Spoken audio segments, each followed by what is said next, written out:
नाज़रीन अस्सलाम वालेकुम। आप देख रहे हैं सियासी टीवी। कौमी खुने में आप सबके इस्तेमाल है। मैं मोहम्मद सिद्दीक। सबसे पहले सुर्खियों पे एक नज़र डालते हैं।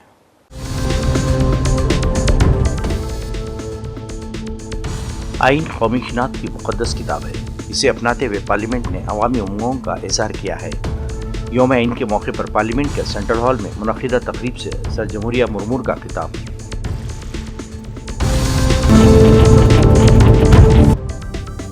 RSS ने कभी आइन की मुखालिफत की थी, आज सियासी मफाद में उसका सहारा ले रही है। मल्लिकार्जुन खड़गे की कड़ी तनकीद।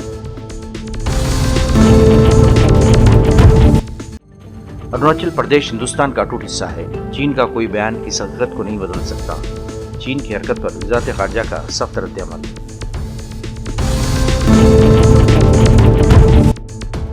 दिल्ली कार धमाके में उमर नबी को पनाह देने के इल्ज़ाम में फरीदाबाद का रहायशी गिरफ्तार। NIA की कार्रवाई।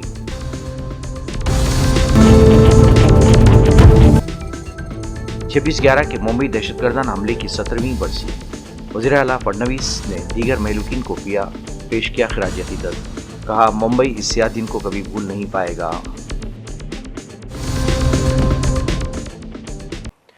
नई सुर्खियाँ। अब खबरों की तफसीर पेश है।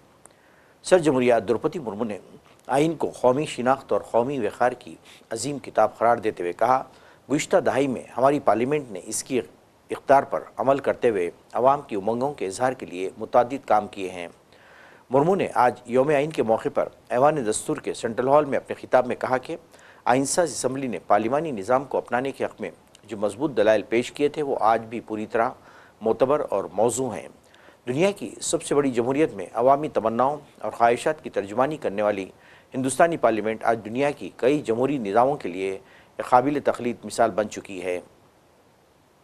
उपराष्ट्रपति श्री CP राधाकृष्णन जी, प्रधानमंत्री श्री नरेंद्र मोदी जी, लोकसभा अध्यक्ष श्री ओम बिरला जी, राज्यसभा के उपसभापति श्री हरिवंश जी, राज्यसभा में सदन के नेता श्री JP नड्डा जी, राज्यसभा में विपक्ष के नेता श्री मल्लिकार्जुन खड़गे जी, संसदीय कार्य मंत्री श्री किरेन रिजिजू जी, लोकसभा में विपक्ष के नेता श्री राहुल गांधी जी, सभी सांसदगण और प्यारे देशवासियों, संविधान दिवस के ऐतिहासिक अवसर पर आप सबके बीच आकर मुझे हार्दिक प्रसन्नता हो रही है। आज ही के दिन 26 नवंबर 1949 को संविधान सदन के इसी केंद्रीय कक्ष में संविधान सभा के सदस्यों ने भारत के संविधान के निर्माण का कार्य संपन्न किया था।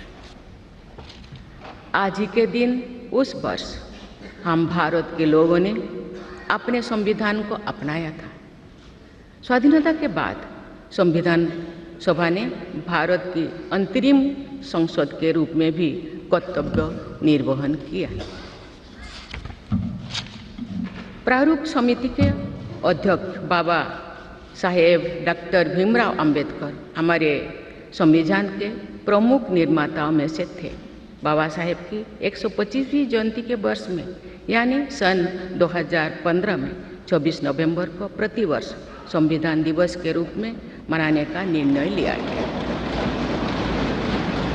और निर्णय अत्यंत सार्थक सिद्ध हुआ है।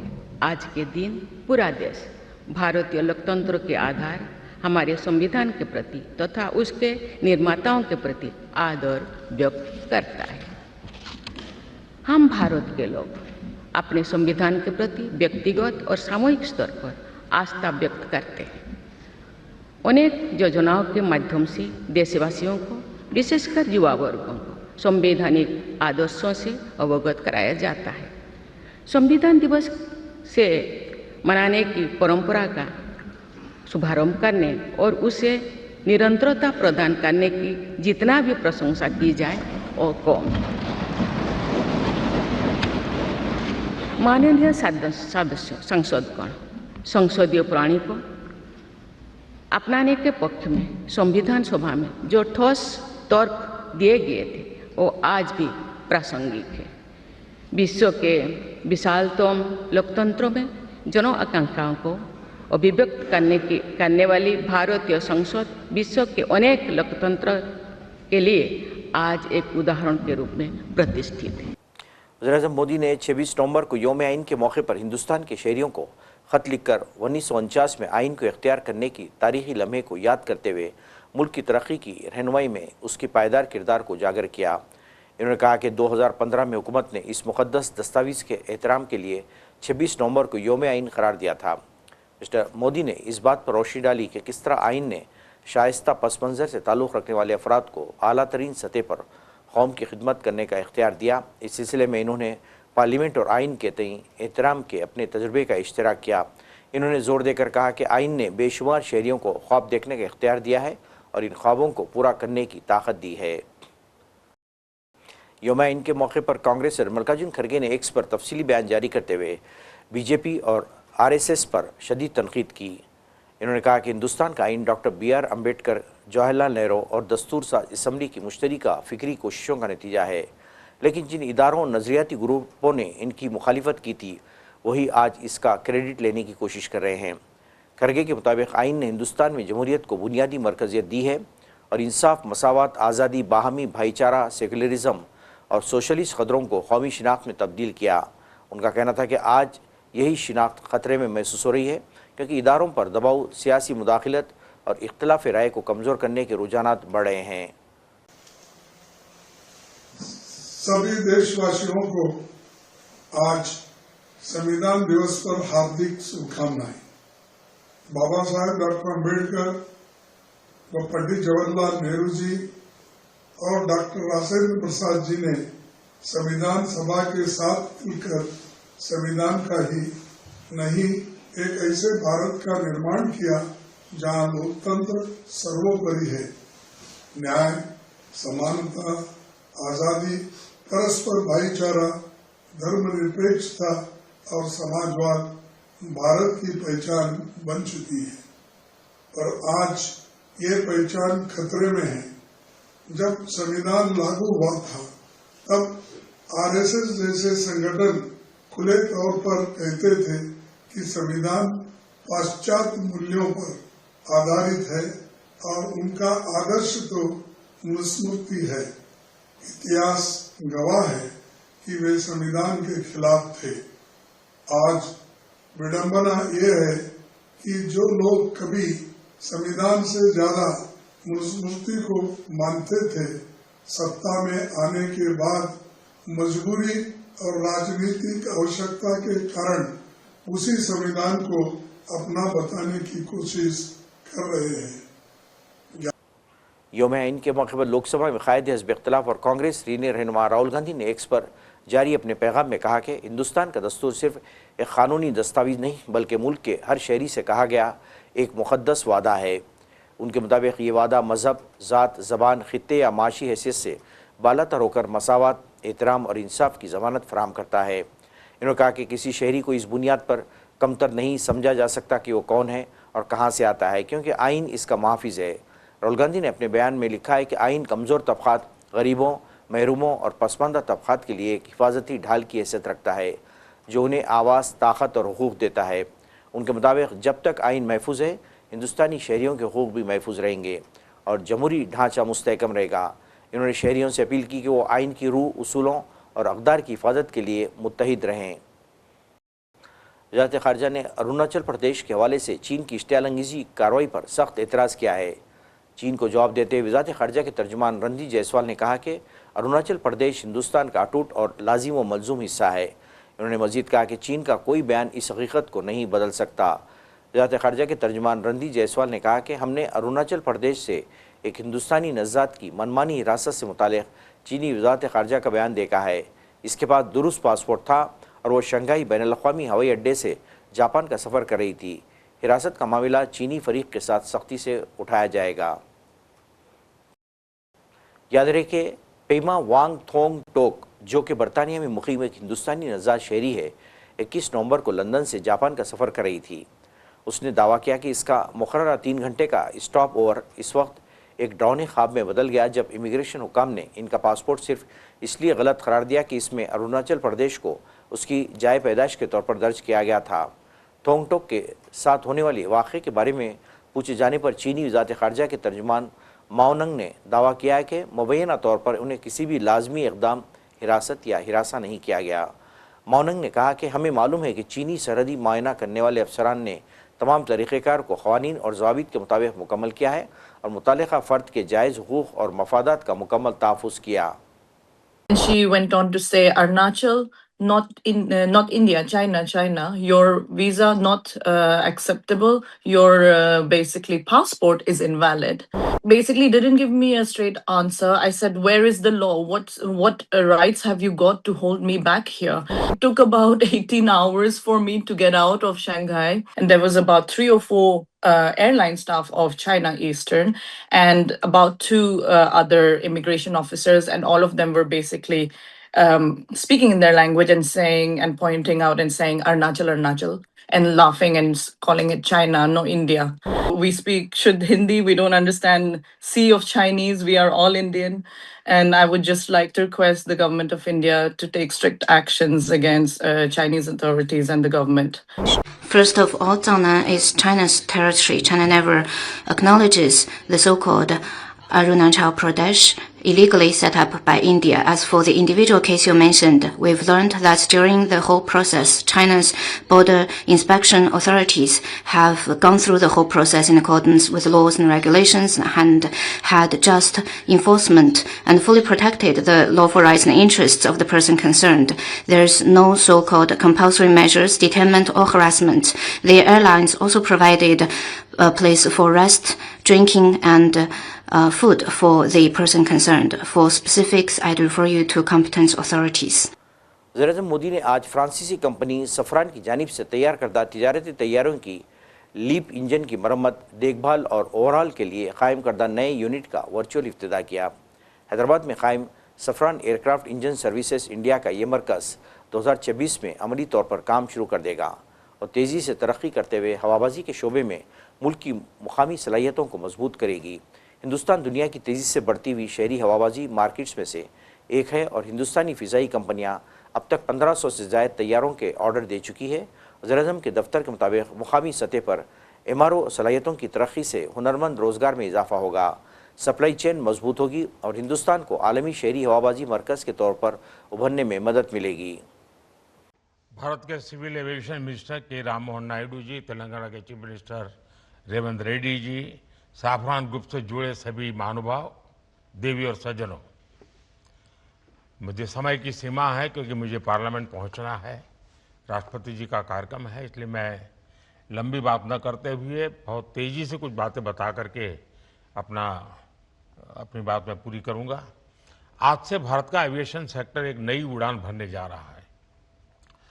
साफरान की नई फैसिलिटी भारत को एक ग्लोबल MRO हब के रूप में स्थापित करने में मदद करेगी। ये MRO फैसिलिटी हाईटेक एरोस्पेस की दुनिया में युवाओं के लिए नए अवसर भी बनाएगी। मैं अभी 24 नवंबर को ही साफरान बोर्ड और मैनेजमेंट के लोगों से मिला हूं। पहले भी मेरी उनसे मुलाकातें हुई हैं। हर चर्चा में मुझे उनमें भारत को लेकर विश्वास और उम्मीद दिखाई दी है। मुझे उम्मीद है कि साफरान का भारत में इन्वेस्टमेंट आगे भी इसी गति से जारी रहेगा।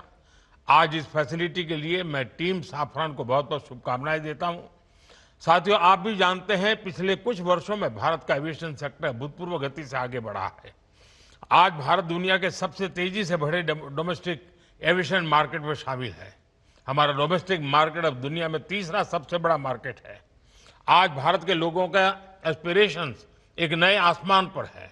ऐसे में भारत में एयर ट्रेवल की डिमांड लगातार बढ़ रही है और इसलिए हमारे एयरलाइंस लगातार अपने एक्टिवेट फ्लीट को बढ़ा रही है। भारत की एयरलाइन कंपनियों ने 1500 से ज्यादा नए एयरक्राफ्ट का ऑर्डर दिया है। साथियों, भारत के एविएशन सेक्टर में तेज एक्सपेंशन के चलते maintenance, repair and overhaul MRO की सुविधाओं की जरूरतें भी बढ़ रही है। हमारा 85% MRO का काम देश के बाहर होता रहा है। इससे खर्च बढ़ता था, समय ज्यादा लगता था और एयरक्राफ्ट लंबे समय तक ग्राउंडेड रहते थे। मुंबई में 26/11 को हुए खौफनाक दहशतगर्दाना हमले की आज 17वीं बरसी मनाई जा रही है। इस मौके पर मुंबई के इन हमलों में हलाक होने वाले शहरियों को वज़ीर आला फडनवीस और दीगर खराज अक़ीदत पेश किया है। याद रहे कि आज से ठीक 17 साल पहले 11 नवंबर 2008 को आज ही के दिन हुए इन दहशतगर्दाना हमलों ने पूरे मुंबई को 3 दिन तक मफलूज करके रख दिया था और इन हमलों में 166 अफराद हलाक हुए थे। आज के दिन को मुंबई के सियातरीन दिन के तौर पर याद किया जाता है। NIA ने फरीदाबाद के एक रिहायशी को दिल्ली कार बम धमाके से फ़ौरन पहले उमर नबी को पनाह देने के इल्ज़ाम में गिरफ्तार किया है। सोयाब, जो धूज फरीदाबाद हरियाणा का रहने वाला है, इस मुकदमे में गिरफ्तार होने वाला 7वां मुलजिम है। एजेंसी के एक तर्जुमान ने अपने एक बयान में कहा कि NIA ने फरीदाबाद के एक रिहायशी को दिल्ली में होने वाले दहशतगर्दाना बम धमाके से फ़ौरन कबल उमर नबी को पनाह देने में गिरफ्तार कर लिया है। उनका कहना है कि NIA की तहक़ीक़ात से ये बात सामने आई कि उसने 10 नवंबर को होने वाले कार बम धमाके से कबल उमर को लॉजिस्टिक मदद भी फराहम की थी। इस धमाके में कौमी दारुलहुकूमत में लाल किले के बाहर मुतादिद अफराद की मौत वाक़ई हुई थी और कई ज़ख्मी हुए थे। कश्मीर यूनिवर्सिटी ने नौजवानों में फ़न और सकाफ़ती सरगर्मियों को फ़रोग़ देने के लिए अपने सालाना यूथ फेस्टिवल सोनजल का इनेकाद किया। इस 8 रोज़ा मेले का इनेकाद कन्वोकेशन सेंटर में department of disaster student welfare ने किया है। सूफ़ी ब्रादरान और दीगर म्यूज़िकल बैंड्स की पुरजोश परफॉर्मेंस ने नौजवान सामीन को मसरूर कर दिया। यूनिवर्सिटी हुकाम ने बताया कि इस यूथ फेस्टिवल का मकसद यूनिवर्सिटी के तलबा को मुख्तलिफ सरगर्मियों के ज़रिए अपनी छुपी हुई सलाहियतों को ज़ाहिर करने के लिए एक प्लेटफार्म मुहैया करना भी है। इस तरह के त्यौहार सकाफ़ती तबादले को बढ़ाने में अहम किरदार अदा करते हैं। कश्मीर के तमाम अज़ला के मुख्तलिफ कॉलेजेस के तलबा ने बड़े पैमाने पर इसमें हिस्सा लिया। सोनजल फेस्टिवल की एक खुसूसियत ये है कि पिछले 17 सालों से हम कंटिन्यूसली इसको ऑर्गेनाइज कर रहे हैं और इसके जो टॉपर्स है डिफरेंट कॉम्पिटिशन्स हम ऑर्गेनाइज कर रहे हैं। Painting, collage, poster, fine arts के और भी तरह तरह के इवेंट्स हैं। लिटरेरी में debate competitions, quiz, elocution, then music के कॉम्पिटिशन्स है, थिएटर के कॉम्पिटिशन्स हैं। मेन चीज़ यही है कि स्टूडेंट्स, क्योंकि वी डोंट हैव रैकरिंग का कोई फैसिलिटी है ही नहीं अभी कश्मीर में। एक सिनेमा हॉल है, उसके बाद रैकरिंग का है ही नहीं कुछ। अब चूँकि ये बहुत बड़ा इदारा, आपने खुद बात की, the highest seat of learning, यहाँ ज़रूरी बनता है स्टूडेंट्स को हम रैकरिंग की ये चीज़ें ऑर्गेनाइज करें ताकि ये जो क्लासरूम्स में पूरा स्ट्रेस रहता है सारबल, और यहाँ आके टैलेंट के तौर पे एक तो अपने टैलेंट का मुजाहरा करेंगे, चाहे वो डिबेट हो, चाहे वो ओपन माइक हो, चाहे वो म्यूज़िक हो, चाहे वो थिएटर हो, और अपने आप को ये किस तरह से कंडक्ट करते हैं। उसके बाद कश्मीर से बाहर, जम्मू कश्मीर से बाहर जब नॉर्थ जोन यूथ फेस्टिवल में ये पार्टिसिपेट करते हैं, उभर के आते हैं और कॉन्फिडेंस लेवल बूस्ट होता है, तब जाके नेशनल में इनको मौका मिलता है। National competition actually is a nation wide cultural summit जिसमें हमारे बच्चे देश के बाकी यूनिवर्सिटीज़ के बच्चों के साथ शिरकत करते हैं डिफरेंट इवेंट्स में। और अल्हम्दुलिल्लाह, चूँकि this university is one of the oldest universities in North India and in the entire country, and we have been seeing our students bringing laurels for this university, be it a literary or other festival. ये सोनजल यहाँ पे हो रहा है, ये हर साल होना चाहिए स्टूडेंट्स के लिए। हम पढ़ाई में अपनी बिज़ी होते हैं तो इससे हमारा माइंड भी फ्रेश रहता है और बहुत कुछ सीखने को मिलता है। यहाँ पे म्यूज़िक होता है, सूफिज़म होता है और पोइट्री होती है। ये कश्मीर यूनिवर्सिटी में ये एक बार होता है, हम चाहते हैं कि ये 2 बार हो जाए। ये पिछले 30 साल से चलता आ रहा है, तो आई थिंक ये हमारे लिए बहुत अच्छा है। Actually it's my first time participating in it, but एक चीज़ है कि जो ऐसे प्लेटफॉर्म्स हमें प्रोवाइड करते हैं, जैसे कश्मीर यूनिवर्सिटी ने हमें सोनजल जैसा प्लेटफॉर्म प्रोवाइड किया है for painting to show our art, whether we belong it from it or not, it's for all department, for outsiders too. But I feel like apart from studies हमें एक अपना एक अलग साइड दिखाने का मौका मिलता है, whether it could be from art, whether it could be in debate, whether it could be in other events, it's not about only art. So I feel like it's a good initiative, ताकि हम थोड़ा अपने आप को उस phase में भी enhance करें जिसमें हमें लगता है कि हम आगे जा सकते हैं, because today we can't stick to one goal, so we need to have like multiple goals for us. नाज़रीन, आखिर में सुर्खियों पे एक और नज़र।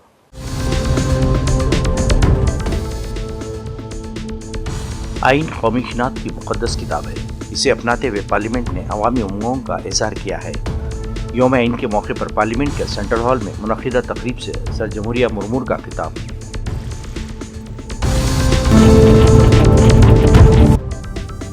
आरएसएस ने कभी आइन की मुखालिफत की थी, आज सियासी मफाद में उसका सहारा ले रही है। मल्लिकार्जुन खड़गे की कड़ी तनकीद। अरुणाचल प्रदेश हिंदुस्तान का अटूट हिस्सा है। चीन का कोई बयान इस हकीकत को नहीं बदल सकता। चीन की हरकत पर वज़ारत ख़ारजा का सख्त रद्द-ए-अमल।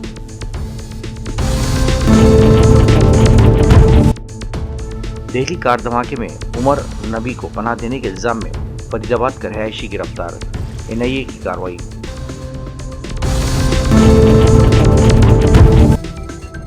छब्बीस 11 के मुंबई दहशतगर्दाना हमले की 17वीं बरसी। वज़ीर आला फडणवीस ने दीगर महलूकीन को पेश किया खिराज अकीदत। कहा, मुंबई इस स्याह दिन को कभी भूल नहीं पाएगा। नाज़रीन, इसके साथ ही कौमी खबरनामा खत्म होता है। मुझे और सारी सियासत की टीम को इजाज़त दें। अल्लाह हाफ़िज़।